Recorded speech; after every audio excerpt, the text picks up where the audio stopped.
Sebenarnya ini tantangan utama buat gereja-gereja sih. Karena skup pelayanan kita tuh bukan hanya orang yang berjemaat di gereja kita, tapi kita melayani seluruh netizen gitu.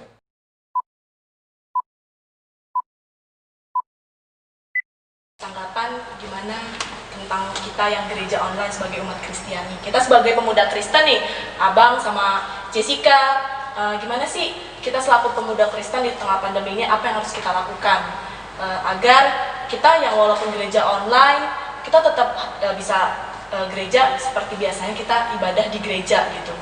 Dari Jessica dulu coba. Gereja online sih sama aja sih kayak gereja-gereja pada hari Minggu pada umumnya sih. Tapi kalau di tengah pandemi kayak gini tuh sebagai pemuda Kristen, apa yang harus kamu lakukan walaupun hanya gereja di rumah tuh supaya tetap kita tuh berdampak gitu sebagai pemuda Kristen gitu? Tanggapannya bagaimana? Tanggapannya sih ya apa ya, paling nonton videonya itu, terus habis itu kita bagikan ke sama kita umat Kristiani, apalagi sama pemuda-pemuda yang lainnya supaya lebih berdampak.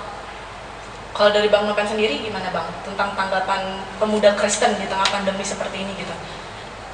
Mengenai gereja ibadah atau ibadah online sih, ya kalau aku sih ya bagus ya, maksudnya menggunakan media untuk tapi pada dasarnya kan memang kita harus bersekutu ketemu lebih seret kali ya, jadi lebih, cuman karena di tengah pandemi ini ya menggunakan media ya mau nggak mau kita harus menggunakan media, dan itu hal yang positif sih gitu. Mungkin bisa merubah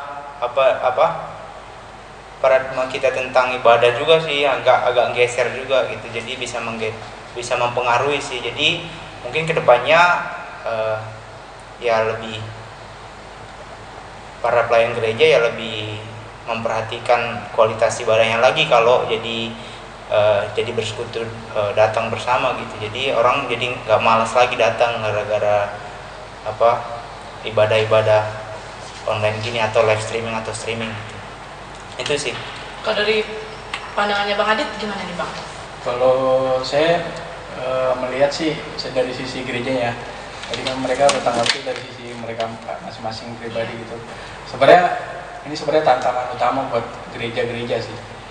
Karena skup pelayanan kita tuh bukan hanya orang yang berjemaat di gereja kita, tapi kita melayani seluruh netizen gitu.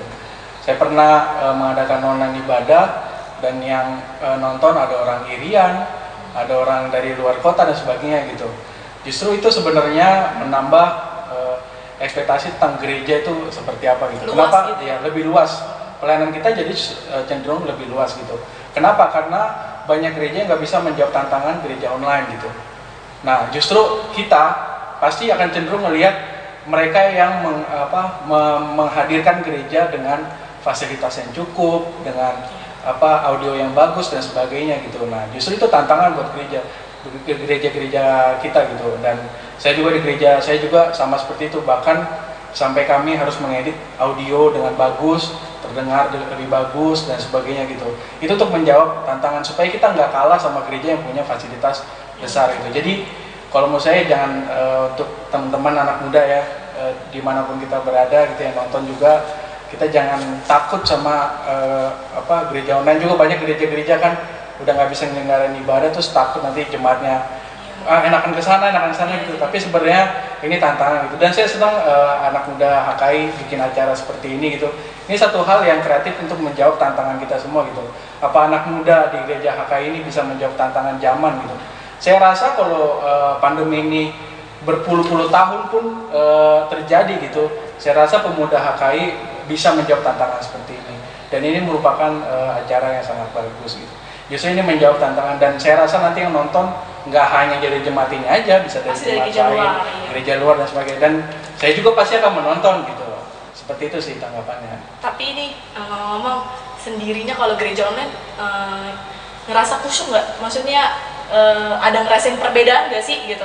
Kita sebagai jemaat dulu nih, kita gereja online pastinya kan bisa lewat handphone, laptop, di rumah.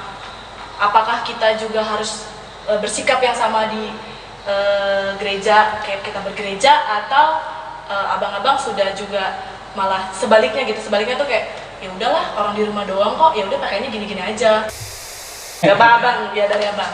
Kalau aku sih maksudnya mengenai kusyuk atau enggaknya sih relatif, tapi aku pribadi enggak kusyuk sih, karena terlebih ya aku lahir dibesarkan di keluarga yang masih konvensional ya, maksudnya yang ya kalau ibadah ya bersekutu bareng gitu, ikutin fotumnya, ikutin acaranya, jadi benar-benar datang gitu ke mesbah gereja gitu. Tapi bisa dikikis sih, bisa diterima, tapi ya kalau mengenai kusyuknya sih kurang kusyuk gitu. Tapi ya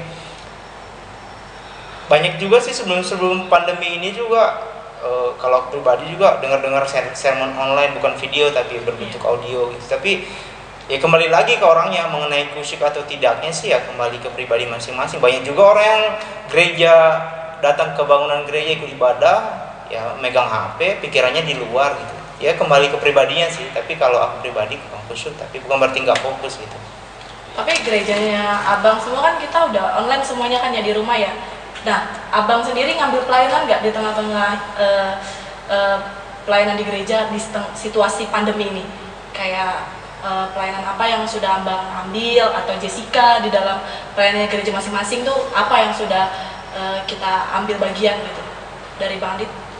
Kalau saya ngambil pelayanan gereja musik sekaligus multimedia ya, termasuk itu udah abang lakukan ya? Iya, termasuk editing audio. Itu semenjak bulan Maret, sejak gereja kami udah mulai gereja online, dilakukan gereja online. Dari Bang Lopez sendiri, pelayanan apa yang udah diambil? Ya pertama